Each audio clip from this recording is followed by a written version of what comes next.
Off the lean. Off the lean. You know I'm off the lean. Yeah, I can't stop being off the lean. Every single day for 12 years off the lean. Now finally off the lean. Good thing that I'm off the lean. Good thing I'm off the lean. Good thing I'm off the lean. I can't stop being off the lean now that I'm off the lean. Lean. Off the lean.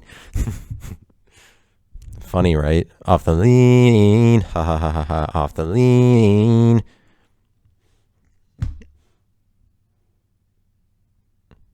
Silence.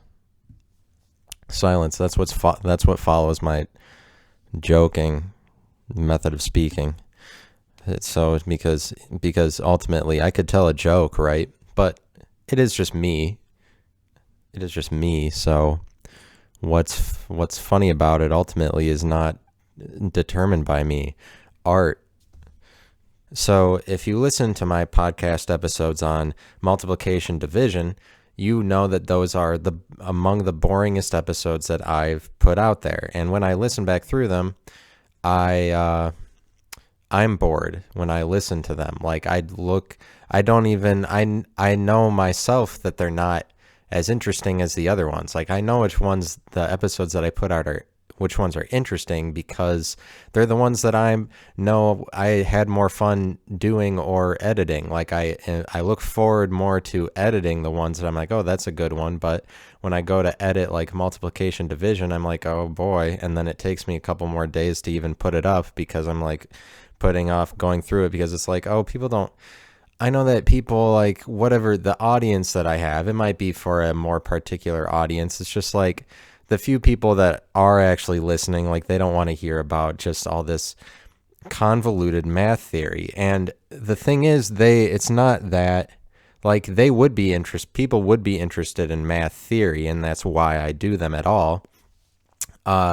It's just that I haven't done it in a way that's makes people think of why it's applicable in any way. But so I want to, and I think maybe if I do shorter episodes on my math theories, and actually my problem is that I haven't gotten to the heart of saying really what I think of, like what my theories are, just because I'm worried that you're not allowed to speculate in the world. But what I argue is that the world actually tends toward a place where everybody will get the opportunity to just speculate on their theories, and then one day, like, the theories will, like, people, we tend toward a place where people are more likely to validate each other's subjective opinions, in my opinion.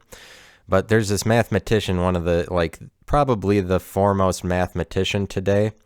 His name is Roger Penrose, and he's been on Joe Rogan. Like, he's just a well-decorated mathematician. He's probably done it all, like accolade-wise, whatever degrees you need to be a mathematician, but he's unique in comparison to other mathematicians, and he stands out. Like, people end up knowing him as a result of his beliefs, really, because his beliefs are more unique and more rare and therefore more valuable, and naturally he stands out over other mathematicians, this guy Roger Penrose. But he would argue the same things that I would, even though he's like actually a mathematician. I have a bachelor's degree in mathematics. This guy has all the accolades, whatever. He would argue some of the same things that I would, in the sense that, like what I just said, that the world tends toward a time where speculation is more validated, or we're allowed to theorize or create things, or that people's subjective opinions are more validated.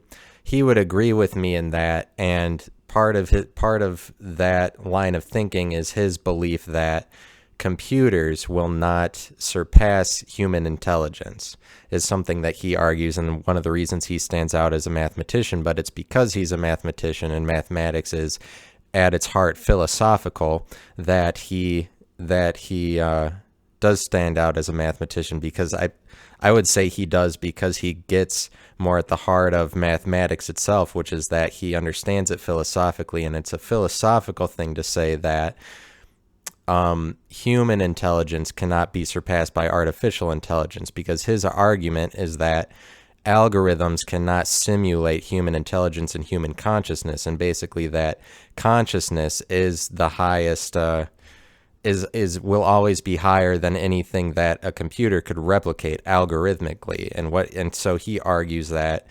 algorithms, like computers, are algorithms, but they can never, no matter how much you do algorithms, like whatever best algorithm you can put forward that's a computer, like the like computer intelligence gets better and better, it's still based on algorithms. And he's saying that consciousness is not based on algorithms, like human consciousness, your individuality, what you have to say, that, and he would pretty much argue that that's infinite, and I would argue the same thing, that it's infinite and therefore above finiteness. And it would be the same, he's looking at mathematics the same way, in the way, like, because he will present mathematics differently and say that, because if you are arguing that, you're kind of arguing that mathematics, or like finite things that are carried out algorithmically, or at least through processes that are already established, that we already know of, that human intelligence can surpass just by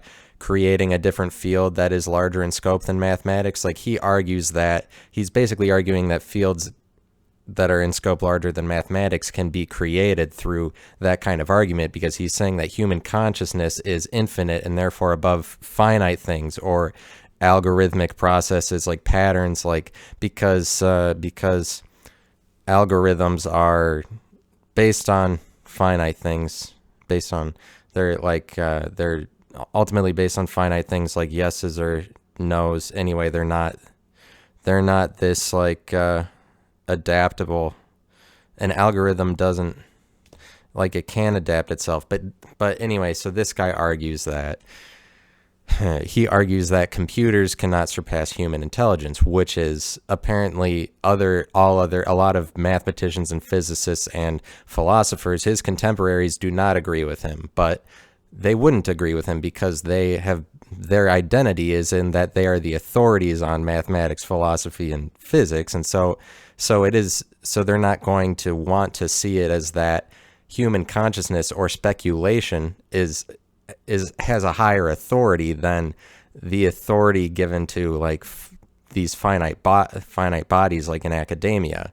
They're not going to want to see it that way, because they want to maintain that they have the authority, because Roger Penrose's argument is more in line with saying that like consciousness has authority over academia, really. And that's another reason why he stands out as a mathematician. But as it turns out, like, he's the most known mathematician as far as I know. I actually don't know any other famous mathematicians, because this guy is influential in the world. Like, he's on Joe Rogan. He'll come up in YouTube videos, like a lot of Joe Rogan type people. Like Joe Rogan has this guy Lex Fridman, who's Russian, and this Russian guy has his own show. And and he does videos, and he was interviewing Roger Penrose. Like, people will interview Roger Penrose because he's influential in that way. And he appears on what is popular media today, and I was reminded of that Roger Penrose as a person, because I watched a video this morning that came through my YouTube feed that he was on Lex Fridman's show, and he was talking about this idea that he was talking about infinities. He was talking about infinity and its relationship to the Big Bang, and that there's he's calling the Big Bang to be something like a singularity that happens, and that there will be another Big Bang in the future, that it will be another singularity, but he's calling it, I don't really know why exactly he calls that a singularity, but the point of the video is that he, let me look up the title of that video that I watched this morning. But what I took away from it, what was interesting to me, is that he is talking about, and he's one of the leading speculators, most respected speculators, theorists on connections between physics, math, and philosophy.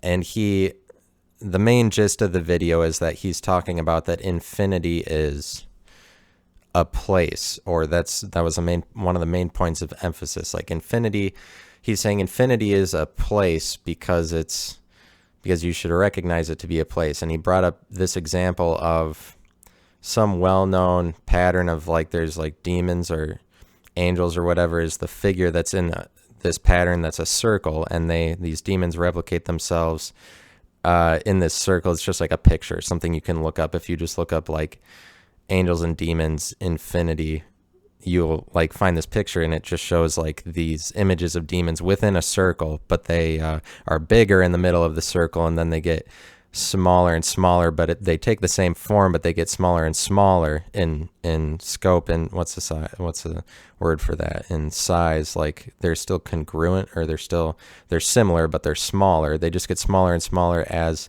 these replicated patterns of demons or angels or whatever you call them are getting smaller and smaller as they go towards the boundary of the circle. And they're all contained within the circle. And he's like, well, that is like the infinity for this demon thing, for this figure that's within the circle. That is their infinity, and that's the place that they would call infinity. But so, and that made me realize, like, well, I guess I should explain that my idea on infinity is pretty much exactly like that. I'm just not articulating it. I just jump to that multiplication and division is connected to colors or something, like way too far, like where I'm thinking about it now. Whereas, rather than like, I don't explain exactly what I think about infinity. I would say the same thing. Infinity is a place, but more specifically, it's the individual, like that the infinity that he's talking about for the angels and demons in this circle, that describes the individual. Like the inside of a circle is an individual, and it's the boundary that determines that it is an individual because it's a single circle. And so basically, to me, infinity, like he would call infinity a place, and what he theorizes about it, to me, infinity is a one. Infinity, because infinity is an individual, because it is the within of an individual. It constitutes an individual. It constitutes a space, and infinity does. It constitutes a space, but it constitutes any infinity. Anything that is an individual is an infinity. So in the same way that this pattern that you'll want to look up of these things within a circle, the important part of it is that it's this same being replicated over and over, but contained within a boundary. And then that's the infinity for that being, the demon that is represented within the circle. But you would say the same thing about the world for humanity, I would say, and he would say also, is that because infinity is a place, like infinity for humans is the world. That's infinity. For you as an individual, it's you yourself. Like, but for the state you live in, I live in Ohio. Infinity is Ohio if I want to consider it at the level of the state, or if I want to consider that level of an individual, that's the infinity. And the world is a circle, it has boundaries. A state has boundaries. It's like a circle ultimately. And there's this field of mathematics that'll tell you that, I think it's topology, will tell you that any circle that you put can be reoriented into a perfect circle. Like somebody proved that, like Ohio has boundaries, but it's not in a perfect circle, but you can equivalently reorient those boundaries into a circle, into a perfect circle.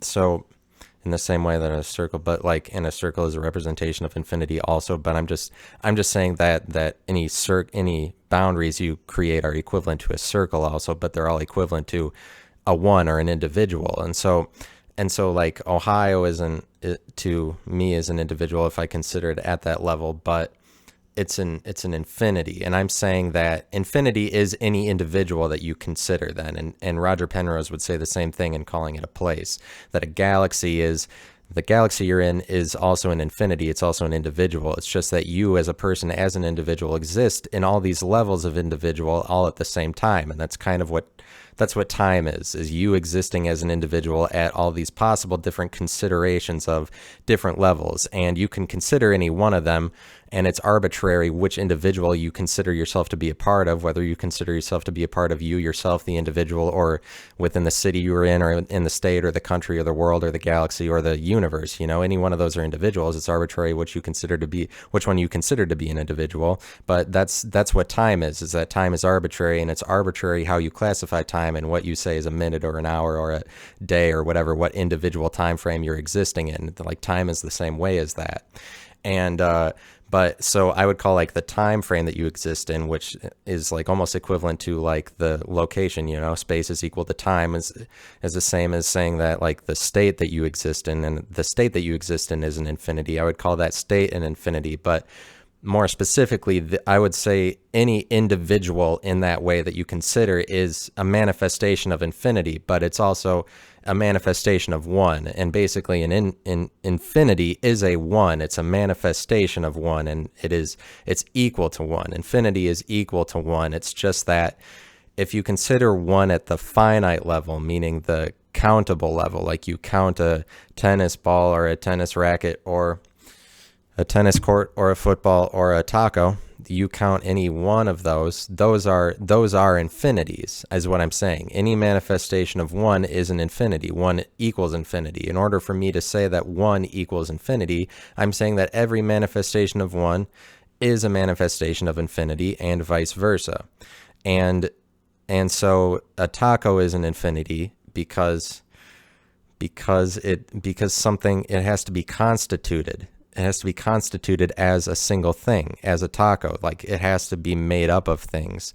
So first of all, in order for it to be one taco, it's constituent of tomatoes, meat, taco meat, taco shell, sour cream, whatever, cheese. It's constituent of all these different factors that make up the individual of the definition. But in a less practical way, it is just a definition. It meets the qualifications of the definition taco, and in order to be a manifestation of a taco, has to be one thing, and in order for it to be one thing, it has to be a space of some kind, and a taco does take up a space, and so it fulfills a space, and a space would be is infinite as opposed to a point, like it constitutes a space, but so it's an infinity.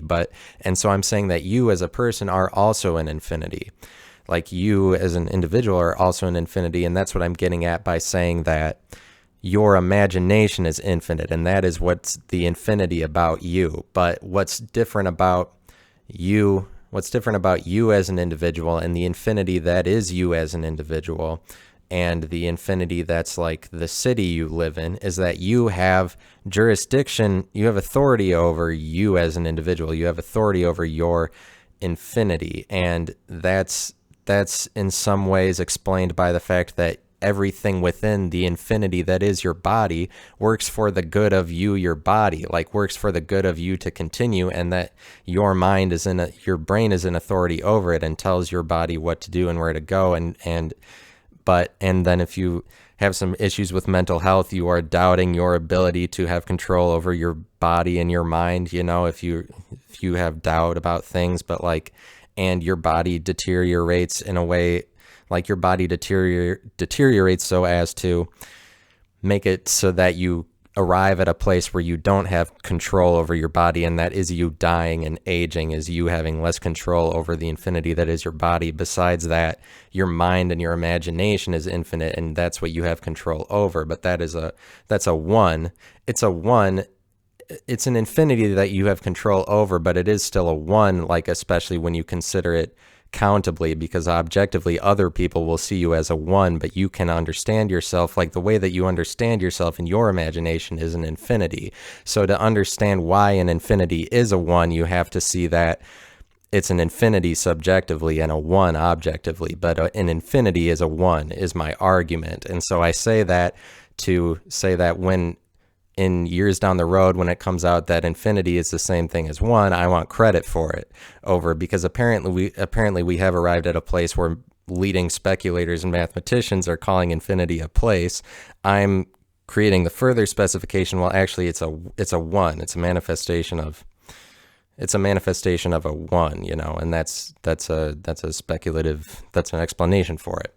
But so this video that Roger Penrose did is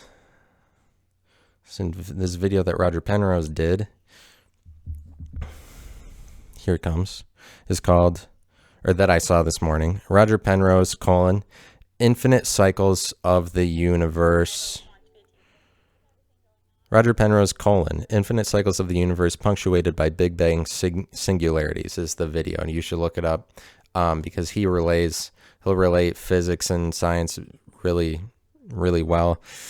But so he's saying that infinity is a place, and he's saying that it's a place that photons go to by virtue of the fact that photons don't have any mass. And he's saying that mass is directly correlated with frequency. And so since a photon doesn't have any mass, it just carries on infinitely without having to stop. But more specifically, time doesn't apply to photons because they don't have any mass. And so since time doesn't apply to photons, a photon goes to infinity regardless of time. It just goes to infinity, and goes to infinity the same way infinity is a place, meaning that, so like infinity is kind of like captured by the boundary around whatever individual that you're considering. And so like the photon covers the entire space and like including the boundary in order to reach infinity, but in no time at all. And that's just the properties of a photon. That's what makes a photon, like particles of light, special. Like light they carry on regardless of time. And I feel like there's something else I wanted to say about that. Let me watch this video again. I'm just gonna watch it. I was just thinking to myself, how boring this universe is going to be. You've got this exponential expansion. This was discovered early in this century, 21st century. So he talks about black holes, and like that the future would include, according to what scientists project, is that black holes will suck away everything at one point, like millions and millions of years into the future. Like they're just going to suck everything away, and then after that, then the black holes will also disappear, and then the only thing left will be photons. I don't really know.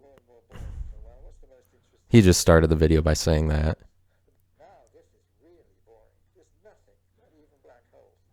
And I'm not playing it loud enough because I don't want to get like a copyright thing or whatever. Infinity is just like another place. You can squash it down. As long as you don't have any mass in the world, infinity is just another place. The photons get there. The gravitons get there. What do they get? They run to infinity. They say, well, now I'm here, what do I? There's something on the other side, is there? The usual view is just a mathematical notion. There's nothing on the other side. That's just the boundary of it. A nice example is this beautiful series of pictures by the Dutch artist M.C. Escher. You may know them, the ones called circle limits. They're very famous ones. The picture that I'm talking about with the demons in it, it's called a circle limit. So look up a circle limit if you want to know what I'm talking about with that. These angels and devils inhabit, that's their infinity. But from our perspective, infinity is just a place. He's saying from our perspective, infinity is just a place. Which, yeah. Infinity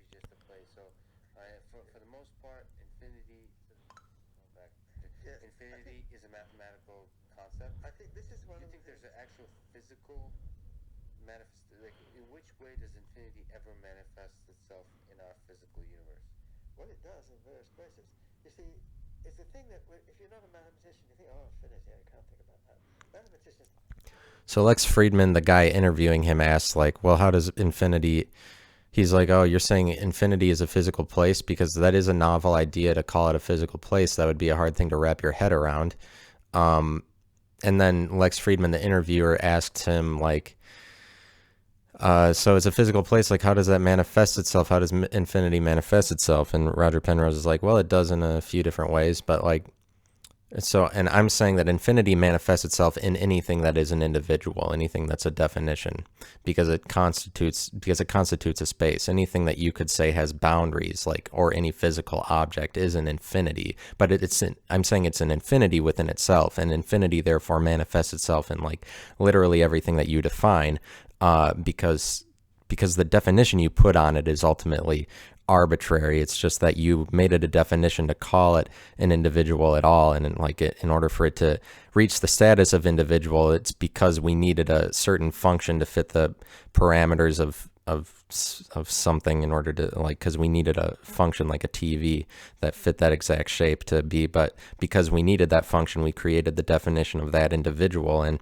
so I'm saying infinity manifests itself in everything that you define, anything that you can categorize, and that can be as small as a particle or as big as the universe, as big as like a galaxy. Think about infinity all the time. They get used to the idea and they just play around with different kinds of infinities and it becomes no problem. But yeah, you just have to take my word for it. And one of the things is, you see, you take a Euclidean geometry. Well, it just keeps on going and it goes out to infinity. Now there's other kinds of geometry, and this is what's called hyperbolic geometry. It's a bit like Euclidean geometry. And he thinks that's a very nice thing. I try and represent this infinity to this kind of geometry. So it's not quite Euclidean geometry, it's a bit like it, but the angels and the devils inhabit. And their infinity, by this nice transformation, you squash their infinity down, so you can draw it as this nice circle boundary to their universe. Now, from our outside perspective, we can see their infinity as this boundary. Now, what I'm saying is that it's very like that. The infinity that we might experience like those angels and devils in their world can be thought of as a boundary. Now, I found this a very useful... Roger Penrose said, so the infinity that's brought up by this example of the circle limit that he was talking about can be, an infinity can be thought of as a boundary, like exactly right. Like an infinity is the boundary, and that's represented, I talk about spectrums because that's represented in spectrums that an infinity has boundaries. Like if you consider the visible spectrum, it has boundaries that section it off from the entire electromagnetic spectrum that encloses it, and the visible spectrum is a subspectrum of that and has boundaries, but it is an infinity within itself because there's infinite shades of color that is defined by the boundaries of it. way of talking about radiation, gravitational radiation, and things like that. It was a trick, mathematical trick. So now what I'm saying is that mathematical trick becomes real. That somehow the photons, they need to go somewhere, because from their perspective, infinity is just another place. Now this is a difficult idea to get your mind around. So that's why and he said from the perspective of photons, they need to go to infinity because to a photon, infinity is just another place. And I don't know, let me just think about what that means, because that's really intriguing thought.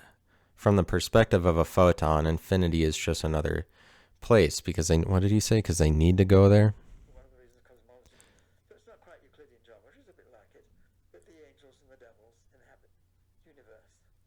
Now from our outside perspective, we can see their infinity in their world can be thought of as a boundary. Now I found this a very useful way of talking about radiation, gravitational radiation, and things like that. It was a trick, mathematical trick. So now what I'm saying is that mathematical trick becomes real. That somehow the photons, they need to go somewhere, because from their perspective, infinity is just another place. He's saying that somehow the photons need to go there. They need to go to infinity because to them infinity is just another place. But that is like, that's the stopping point for a photon, you know? That's the only thing that's the only way we could define a stopping point for a photon, is to call that point infinity, where a stopping point to us or a point of reference is just something we define, or to say that after a minute, then a minute ends, and then that's the stopping point for a minute. It's at 60 seconds, you know? But the stopping point for a photon is endlessness, apparently, but that's the only description with our minds that we can try to grasp that idea of that a photon can stop, because in reality it's like we understand a photon to not be able to stop since time doesn't apply to it, but it does stop somewhere, and that thing it stops at is infinity. But and so then you're like, oh, it stops at not stoppingness is the only way we can describe it. we've arrived at nothing. You can't, that doesn't even mean anything, but it does mean something because the idea infinity is distinguished from every other idea that isn't infinity. Like infinity is like, it's different from anything else that we've defined. So it is a point of reference that we can use. And it just happens to be the point that is the point of reference at which a photon stops, or where a photon goes. And if you if you can understand the stopping points of a photon, so you would pretty much have to break down the idea of infinity. But that's what science trends toward anyways. And that's what math is doing ultimately, is like they're trying to come up with descriptions for infinity, and finding the link between quantum mechanics and general relativity, or the theory of everything, is pretty much you understanding the properties of infinity so as to translate them into the language of finiteness. And if you considering infinity to be a language, even though infinity is like the negation, the antithesis of language. So it's difficult to understand what that is, but a photon stops at an infinity, apparently.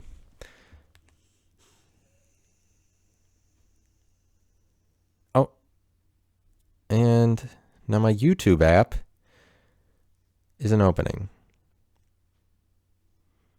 So then I take that as a sign like, oh, you don't want to, that was all that you needed to say. No, I think I'm actually just going to wait for it to be able to open. No, it's installing something because there's more to say. So there's more to say. Oh, and now it's ready. See, you just have to have patience. You just have to have patience. Don't you know? You just have to have patience. It's just if you want to understand something, it's just some things are more incomprehensible and take a lot of patience. Some places you want to get to in life are more difficult. Like goals that you have can be some goals are more ambitious. Depending on how ambitious you want to be, or how high you want to set your expectations, you're going to set goals that are higher, and the goals that are higher and more related to higher expectations are further away. They're harder to get to. You have to create a path there that's more difficult. You have to imagine a path that's more difficult than a goal that's not as ambitious. Like you have to imagine, if you want to accomplish a really big goal, you have to imagine into reality a pathway to do that. You have to understand yourself to go to all the places necessary to achieve that goal, or get the proper credentials to go to this place, and then get the proper credentials to go to this place. If it's a career-oriented goal, you want to be this one day, you have to imagine a path to get there. And depending on what your goal is, and that takes, the higher your goals are, the more that you need patience with yourself, or patience to allow the world to change that way, if that's a world you want to envision. What else? And in Harry Potter, when Draco in the Room of Requirement in the sixth Harry Potter, the Half-Blood Prince, he used the Room of Requirement to connect a path from that one wardrobe armoire to the other armoire in Diagon Alley. It was possible for him to make a pathway between those two, but the pathway didn't exist before, and it took him a lot of hard work to imagine a way to connect the two of them, because there wasn't a pathway. But at least the way that the book was describing it was that it took him the entire school year to imagine a pathway between these two things, so that all the Death Eaters could get into Hogwarts. Because you can't get into Hogwarts because it's supposed to be an impenetrable castle or whatever, guarded against. But he imagined it, so it's very difficult, the task that he was given. But because he needed to make it happen, and he understood himself, he imagined a world where that did happen, where he did accomplish the task. He was able to put forward the energy into making it happen, and sometimes and let me also say this, And let me also say this. So I was listening to Conan O'Brien's podcast, and he had, in one of his episodes, he had Stephen Colbert on, and they're talking about how they were Catholic when they were kids, but that like the idea of that they had to suffer was like an important part of their like self-concept, like that they couldn't achieve anything without suffering. And like they're saying that idea, like it kind of made it so that they felt more like magical about themselves if they really wanted to achieve something bigger, like they had to go through anyway. Like they kind of, I guess they're saying that they just kind of had to play more mental games in order to achieve things, but it made it so that they saw themselves as more special, so as to maybe achieve the level of celebrity that they eventually did. And so Stephen Colbert was saying that because his brother died when he was a kid, or two of his brothers drowned or something like that, or I think his brother and his dad drowned. And he said after they died, he had this recurring dream over and over again. And it was that he saw these two pillars in front of him, and they were like, at least that's what I think he was saying. They were like two pillars, and they're like polar magnets, they're like polar magnets that were oriented vertically, and the top of these pillars was north, and the bottom of these pillars was south. And in the dream, he was facing them, and there's like behind him was malevolence, like evil, or like something just telling him like, you have to face these pillars, and you have to make the north part south, and you have to make the south part north on these pillars in order to continue, like, and otherwise the malevolent entity behind him is going to get him. Like he had a lot of fear and a lot of pressure to do this. Like it's a scary dream, I think, is what he was having. Like, like a scary dream is, like a scary one. But like, so I think he felt a certain level of fear in this dream, but the idea of it, or the message across it through the dream for him, was that he had to make the north south and the south north on these pillars, and he didn't have any tools in order to do it. He just had to imagine it to be that way. And also in the dream, he understood that there is no other way. There is no other way. You die otherwise, but you have to face it. You have to make the north south and the south north. You have to like imagine that to somehow be true. Otherwise, there is no other way. Like that's the only thing you can do. And Stephen Colbert said that he had that dream, and he interpreted it as that, well, that's what creating things is. That's what him taking the pathway to become known by everybody, or like having a more special life or whatever, like, and creating things in order to get there, like creating the pathway to get there, being a creative person. Like he's saying, like, that's what creating is. It's that if you see yourself as somebody who wants to create things, is that you have to, if you really want to achieve that, like it is just already part of your persona, and there is no other way. You just have to do it, like, and there is no other way besides that, because it's pretty much at the point that if you are more artistic, or you understand yourself to be somebody who creates things, like you can't go into that you aren't a person that creates things, because at that point you're pretty much dead, because your value, the way that you value yourself is gone. What's important about you to you is gone at the point that you say that you're unable to create or imagine the path that you want, or imagine it to happen when you don't have the tools. Like it's just like a really profound thing he said to me, like that to me that was really profound. So let me finish this video and talking about it.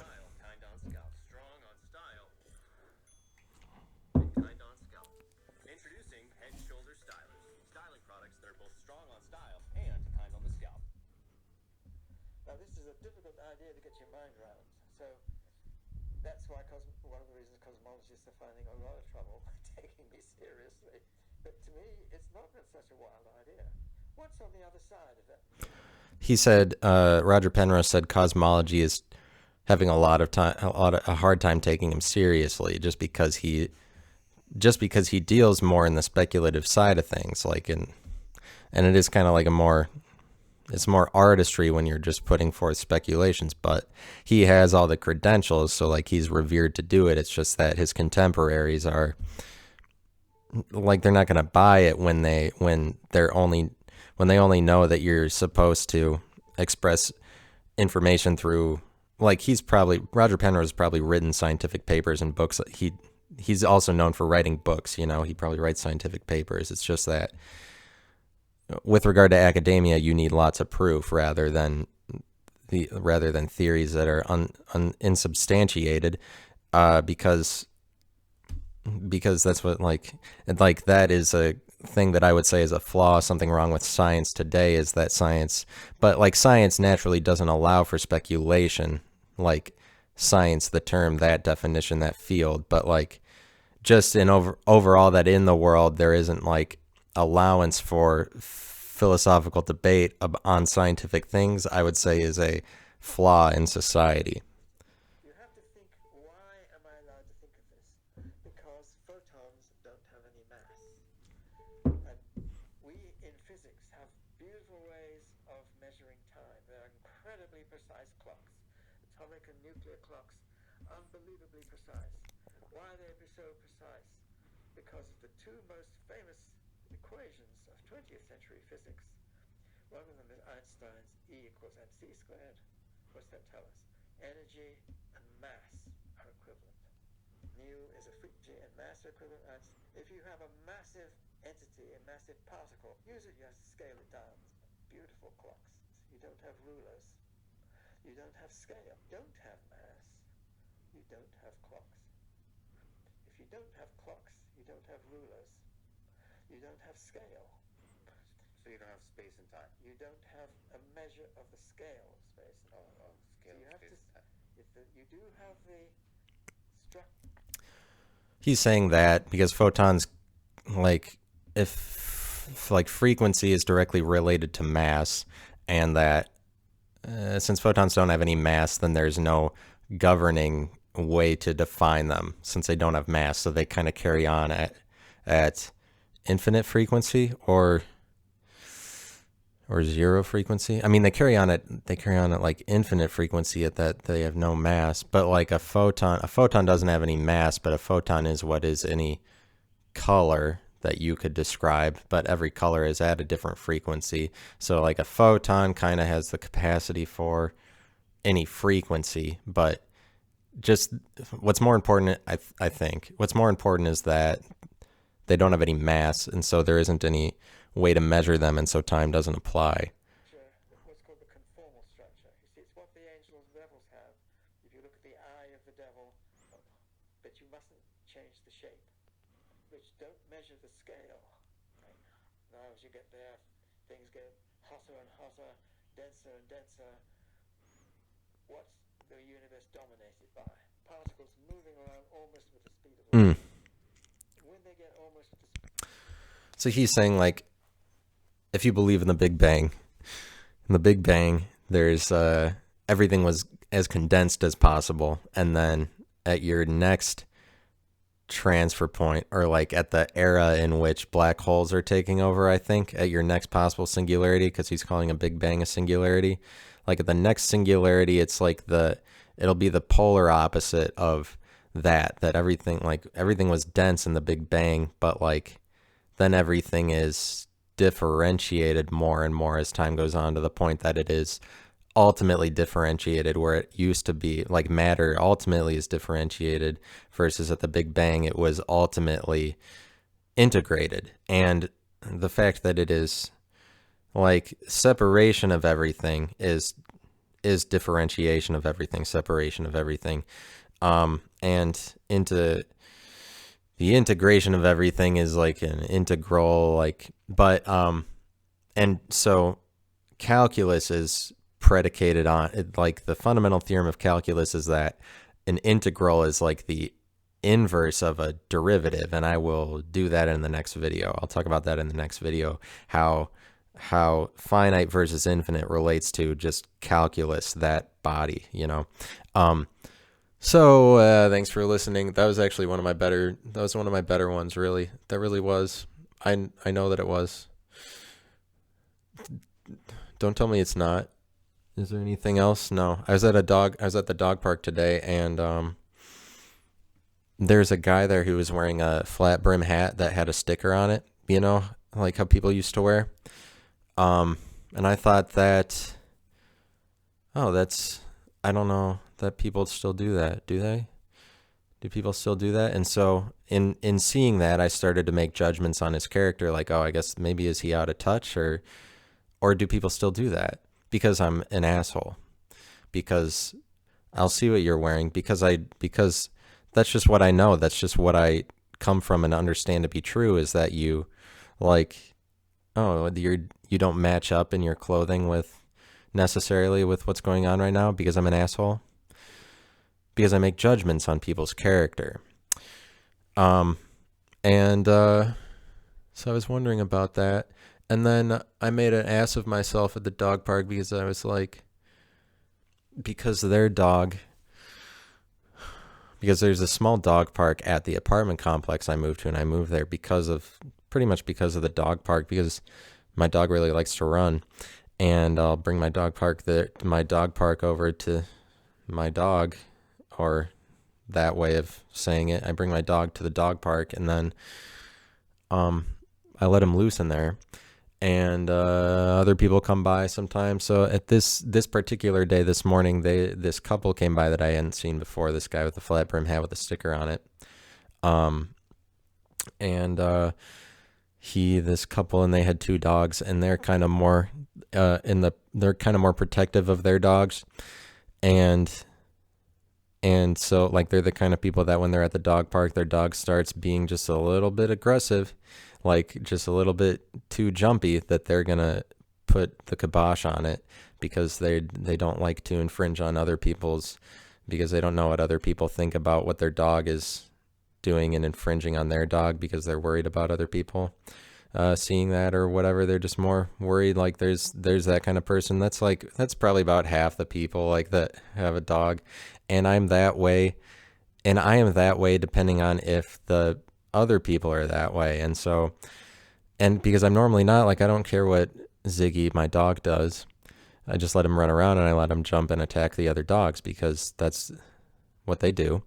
But because they reacted that way, they like pulled their dog away immediately when their dog started freaking out. Or, I mean, their dog, like my dog and his dog, their dog was just playing with each other, and they pulled the dog away, and they had two dogs, and then they're like, oh, they made their other dog play with my dog, and then my dog started barking at their other dog. Like, he started barking a lot because their other dog didn't like running around and chasing, and my dog will always bark at other dogs to get them to chase him. He'll just keep barking. So, and people generally tell their dogs, like, hey, stop barking, hey, because that's the persona you need to carry out at the dog park, is somebody who's concerned about the way that your dog is acting.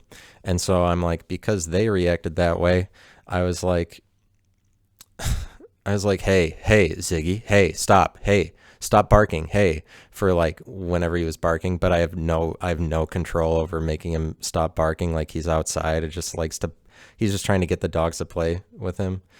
And so then I made an ass of myself trying to get him to listen to me, when I know, like, when really I don't care. Like, I don't care that he's barking at their dog. So that happened to me this morning, and there you go. And that's part of my life. And so you got all of that in 50 minutes or so, and then I'll edit it because the space is for that video I was watching. And talk to you later. The next one, hopefully I'll do that about calculus, talk about what the relationship between a derivative and an integral. Talk to you, and like, awful, I can't talk to you later, bye. So, but not really. Okay, talk to you later, But shouldn't it continue? Shouldn't I keep talking? Isn't there more fun to be had? Isn't there reality to be had? Isn't there more fun? More fun. Keep talking, keep going, like I was saying before, like I was saying in the last video. Of course, keep talking, more fun, always be go, always. I also want to do another video. Hopefully after the calculus one, I'll do a video. I'll talk about forgiveness and why forgiveness is the same thing as reality. And that'll be fun to do also. And so there's more to be said. Because there's more to be said, don't go to sleep.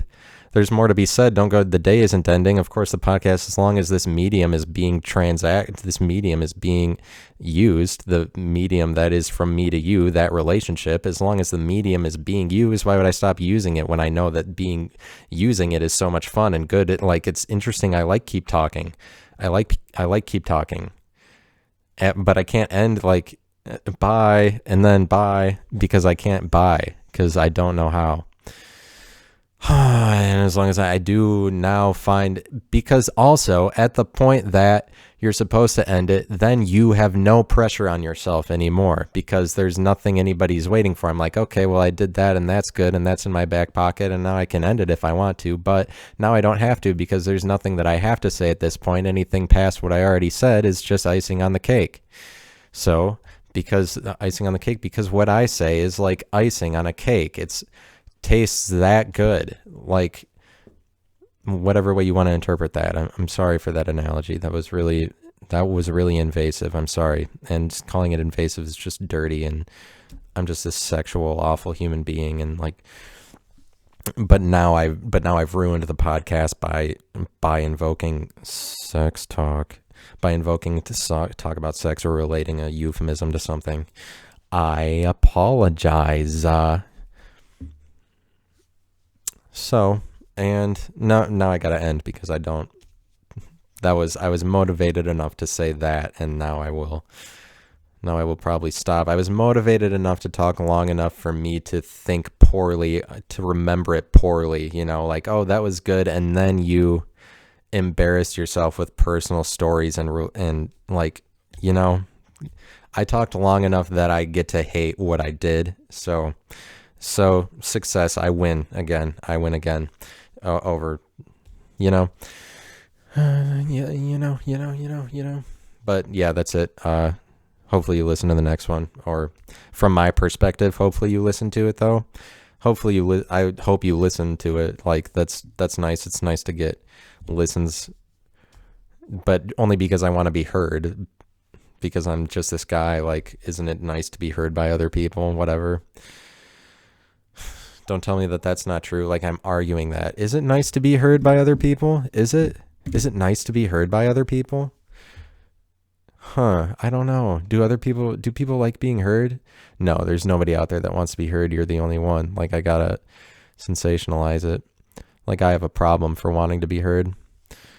No, you're the only one. People don't like to be heard. You're all alone. You want to be heard. Everybody else is totally secure as to not be heard ever, and you're just the only asshole who needs to be heard.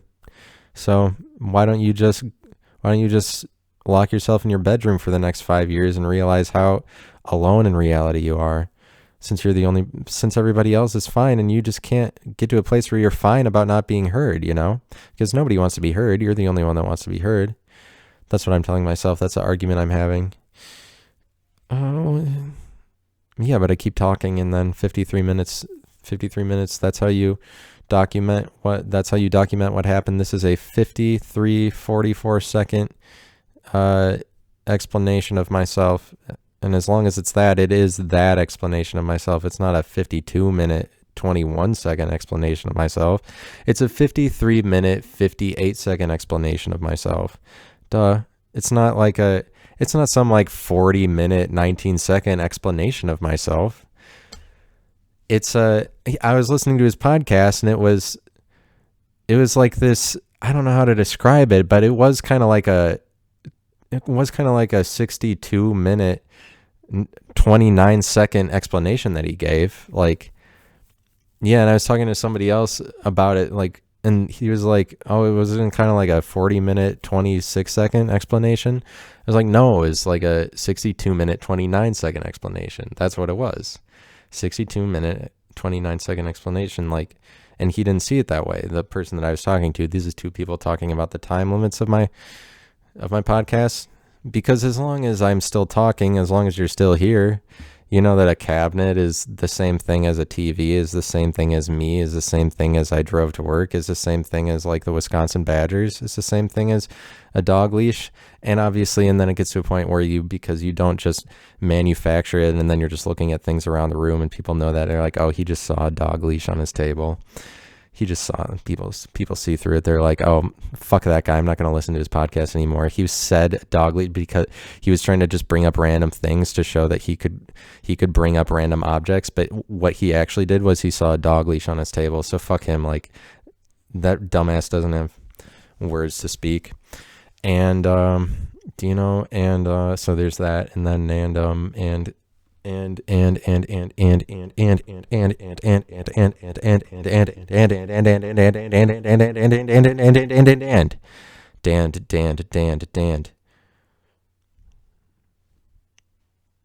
you guys pick up my latest spoken word album, Just the Tip? I put it out on iTunes. It's not getting a lot of purchases for some reason. It's just like, but I didn't tell anybody about it. I hope that you buy that, and I hope that it becomes a purchasable entity in the world. Did you buy my, all right, so 56, I'm really not working towards anything. I'm not trying to make it any length of time. I'm not like, because you know what? I am working my way towards an hour at this point.